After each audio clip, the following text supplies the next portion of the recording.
Hello everyone, my name is Benedek Horváth, and today I would like to present you Modest 3, a success story to win children's heart for model-driven engineering. I was a bachelor and master student at the Budapest University of Technology and Economics. Inside the Critical Systems Research Group, there was a project called Modest 3, in which I was one of the core developers during my studies. Nowadays, I'm a PhD student at Johannes Kepler University at Linz and at Inquiry Labs Budapest. Critical Systems Research Group is a research group at the Budapest University of Technology and Economics. Its research areas are developing critical systems, verification and testing, and empirical system design. In 2014, the research group started a project called Modest 3 in order to demonstrate and show the capabilities and expertise of the research group in model-driven engineering and in formal verification. The Modest 3 stands for Model-Based Demonstrator for Smart and Safe Systems. It's a model railway track which consists of several sections and switches, and our goal was to prevent the train's collision on the track. The track consists of 31 segments, from which 24 are sections, and there are 7 switches. The switches are responsible for the directly connected sections, so the sections which are directly connected to this switch, and the neighboring sections are controlled by other switches. In order to supervise the track, the sections are communicating with each other to decide where the trains are moving, and in order to stop the trains before they would collide into each other. Let's have a look under the hood on the physical infrastructure. One of the most important components of the system is the occupancy sensor, which is able to tell on which section there are trains. As I mentioned, each turnout is responsible for controlling the sections that are connected to it. And to each turnout, there is a microcontroller attached on which our supervision software is running. We use BeagleBone microcontrollers in this project. If a train would collide into each other, then before the accident happens, we stop them by the actuators, which are attached to each section, and the actuators are sending the stop and the go signals to the trains. Since it is an online presentation, during the talk there will be several screenshots about the system and about the physical layout of the track, with some decorations on the table and with some trains moving around. After the physical overview, let's have a look at the software side, at the logical structure. We developed a two-layer, double-layer safety logic in order to supervise and to prevent the trains from colliding. The first layer consists of a distributed state machine. As I mentioned previously, each turnout has a microcontroller which is responsible for controlling the sections that are connected to this turnout. To these microcontrollers, we deployed distributed state machines, which were developed in the Yakindu state chart tools. We modeled every concept in the system, so the sections, the turnouts, and the trains, into state machines. The state machines are able to send signals to each other, and based on these signals and based on the safety logic we modeled in the state machines, the turnouts are able to communicate with each other via network messages and decide where the trains are moving and which trains would collide. And before they would collide, they are sending out the stop signals to the corresponding trains to stop them. From these high-level state machines, we generated code using the Yakindu state chart tools, and we deployed these generated codes, these generated state machines to the microcontrollers on the system. And another benefit of using this model-based technique was we could automatically derive formal models from the high-level state charts. And based on these formal models, more specifically timed automata, we could run different formal expressions to check if the models are correct and to prove that they are stopping the trains before in every dangerous situation before any accident could happen, so that we could also attach a formal proof to the correctness of our distributed safety logic. That was one layer of safety that we implemented. Another layer was based on computer vision. To each locomotive, we attached a marker. Based on the movement of the markers, we could decide where the trains are moving and which sections will be occupied.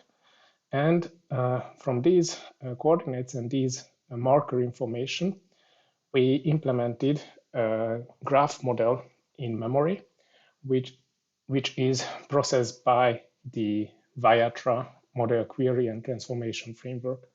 We developed high-level events and complex events in the WEPL language.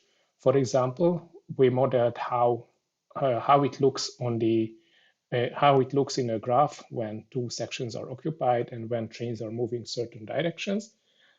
And from these graph patterns, we modeled how dangerous situations look like. If these dangerous patterns appear in the model, so in this graph model in the memory, then the patterns will have match. And if those matches appear, then we stop the trains which caused these dangerous situations so that they cannot collide into each other.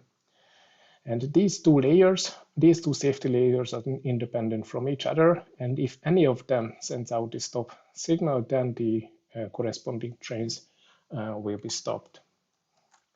We presented our work on several occasions, on several events where both students and children and their parents attended.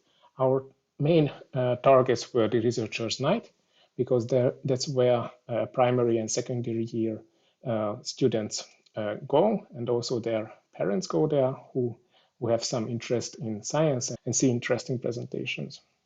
Other events were the university days, where the primary audience were students, and open lab days, and we attended these events between 2014 and 17.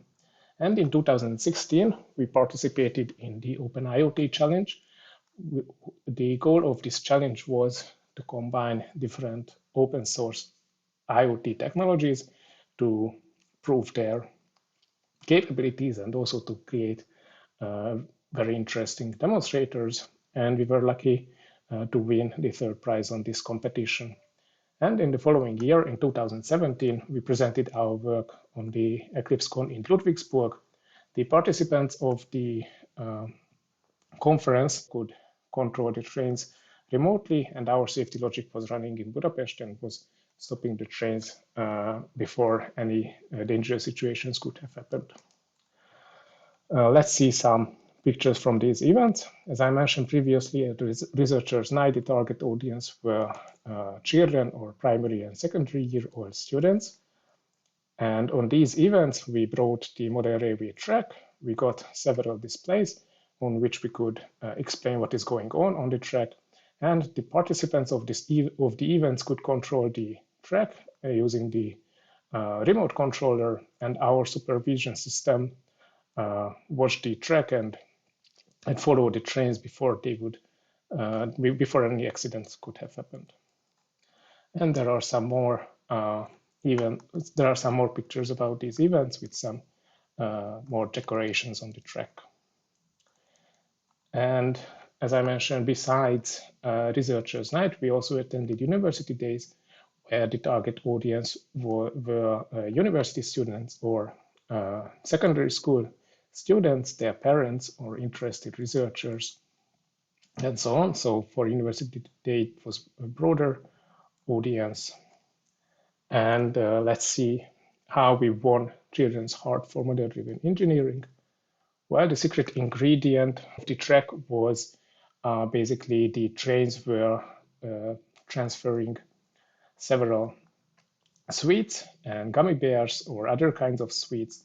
And if the locomotives stopped in front of the children, then they were free to take as many sweets as they wanted.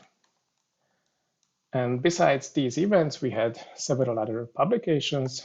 In 2018, we published a paper at the NASA Formal Methods Conference, where we provided an overview of the track. We explained the different IoT technologies that we applied, and also the two layers of the safety logic.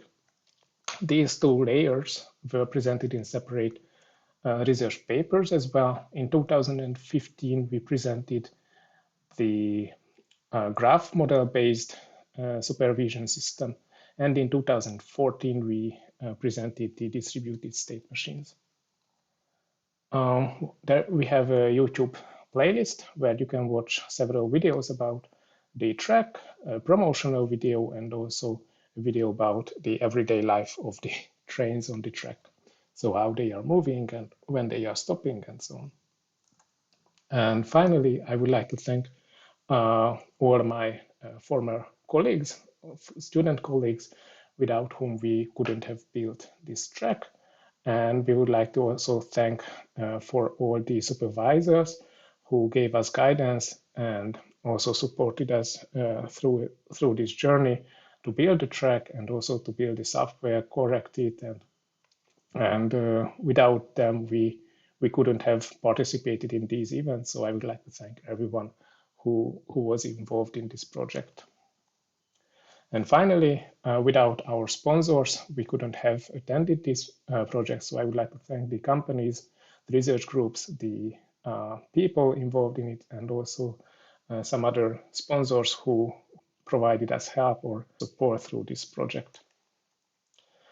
And if you would like to read more about the project, then you can visit the project website, or you can visit the website of the research group, write an email to the leader of the research group, or if you have any questions, then you can also contact me. And thank you for your attention, and please let me know if you have any questions.